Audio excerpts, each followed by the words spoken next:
কুমিল্লার চান্দিনায় চারতলা একটি ভবনের ছাদে প্রেমিক যুগলের আপত্তিকর অবস্থার ভিডিও ধারণ করায় সোহেল মিয়া নামের এক দারোয়ানকে ছাদ থেকে ফেলে দেয় প্রেমিক প্রেমিকা। গুরুতর আহত অবস্থায় তাকে প্রথমে উপজেলা স্বাস্থ্য কমপ্লেক্সে এবং পরে ঢাকার জাতীয় অর্থোপেডিক ও পুনর্বাসন প্রতিষ্ঠানে ভর্তি করা হলে সোমবার চিকিৎসাধীন অবস্থায় তার মৃত্যু হয়। নিহত সোহেল মিয়া জেলার দেবিদ্বার উপজেলার সুলতানপুর গ্রামের ইমতিয়াজ মিয়ার ছেলে। তিনি চান্দিনা উপজেলার পল্লী বিদ্যুৎ রোডে অবস্থিত ইসলাম ট্রেডার্স নামের ফার্মে দারোয়ানের চাকরি করতেন। স্থানীয় ও পারিবারিক সূত্র জানায়, শনিবার রাত ৮টার দিকে পাশের কোরপাই সাদাত জুট মিলে কাজ করা ১৭ বছরের আহাদ মিয়া ও তার প্রেমিকা ফেরদৌসী আক্তারকে সঙ্গে নিয়ে খালার ভাড়া বাসায় আসেন। বাসায় কেউ না থাকার সুযোগে তারা ছাদে গিয়ে সময় কাটাতে থাকে।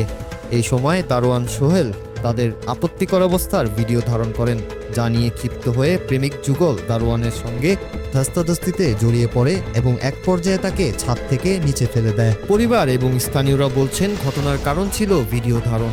আহাদের খালা খুকি জানিয়েছেন, ঘটনার সময় তিনি বাসায় ছিলেন না, তার ঘরও ছিল তালাবদ্ধ, তাই ঘটনাটি কখন ও কিভাবে ঘটেছে তা জানেন না তিনি। পরে বাসায় এলে সব জানতে পারেন। এরপর থেকেই অভিযুক্ত আহাদ মিয়া ও তার প্রেমিকা ফেরদৌসী আক্তার আত্মগোপনে রয়েছেন। চান্দিনা থানার ভারপ্রাপ্ত কর্মকর্তা জাবেদুল ইসলাম বলেন, পুলিশ দ্রুত ঘটনাস্থলে পৌঁছায়, তবে নিহতের মা ও আত্মীয়রা মামলা করতে অনীহা প্রকাশ করেছেন।